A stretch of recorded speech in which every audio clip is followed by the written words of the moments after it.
I'm Paul Carroll. I'm the editor-in-chief of Insurance Thought Leadership.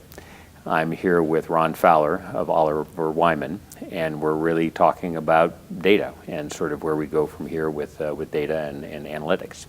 So I'll start by just asking, data's been around forever. Why is it suddenly so sexy? Well, sexy is a powerful term. Actuarial and sexy don't go together, really. But I would say that, actuaries, we love data. That's what we do. That's our friend, and that's what we use to create results. But, everybody wants analytics now. Everybody wants more. But the power of data is twofold. One is the power is that we're collecting more, a lot more. And the big data term has come overused, I think, by now. Right. But we're also better at analyzing it. We have more powerful tools. You can do things in Excel that you couldn't do with a mainframe, in 1990. It's crazy. So we have the ability to do things very nimbly with lots more data. But I would say the data right now is still, we're not even close to where we need to be. Okay, so where do we need to be? So you think about it, when I do my analyses, and workers' comp is kind of an example, but you get a body part, shoulder injury, that type of thing, you get that detail. But wouldn't it be more important to know where that person lived, their demographics, what they ate for breakfast, are they a chain smoker, that type of thing? That information is very useful. Actuaries typically have never been in that area. We've been in an aggregate basis. But the power of the data will actually help us leverage our analysis to be better predictions, more informed, and help our clients save money.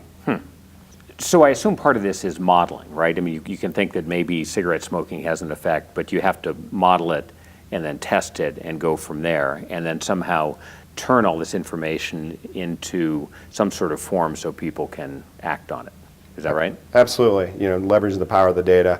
One of the focuses I have in my job is that I'm the predictive modeling expert for Oliver Wyman Actuarial, and we know that the health of a claimant is very important. So if you and I have the same injury, same age, same body type, everything, but you have diabetes and I don't, huge predictor. Right. We're not there yet. We can't get we're getting there. Clients are a little nervous about bringing health data into workers' comp, but those are things that we could leverage to make very powerful predictions and save money. Okay.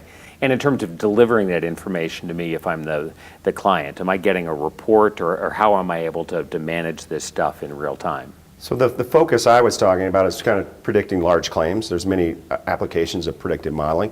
Most of my clients want it in their claims TPA screen. They want their screen with all their claim information, and they want the Oliver Wyman prediction right there saying, yeah, we need to do something here. There's a red flag there.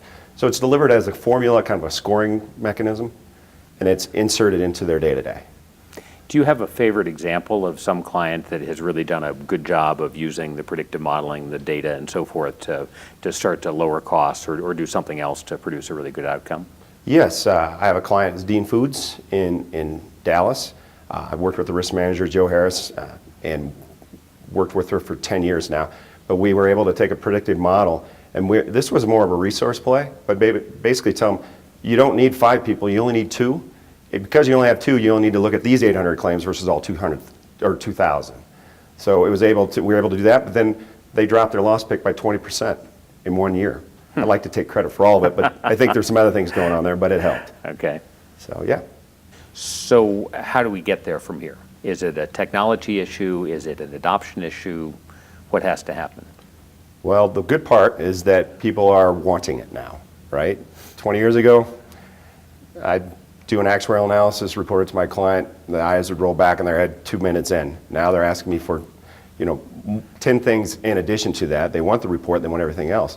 So the willingness, the want is there. So people wanting that information creates a lot of opportunity. As a consultant, that opportunity is a good thing.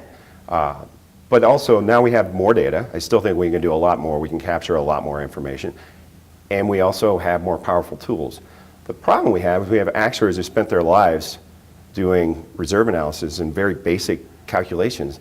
They got to turn their whole world on its head a little bit and start thinking about, we got to go from here to here. And I think the younger professionals are doing that, but old guys like me, we need to kind of switch gears and listen to our clients.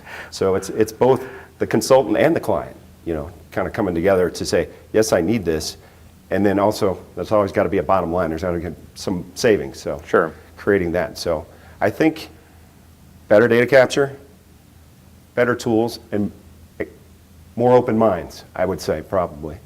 We're kind of a conservative crew, the actuaries. Right. So we move a little slower than the general public, but we can keep up with our clients. I think we'll get there.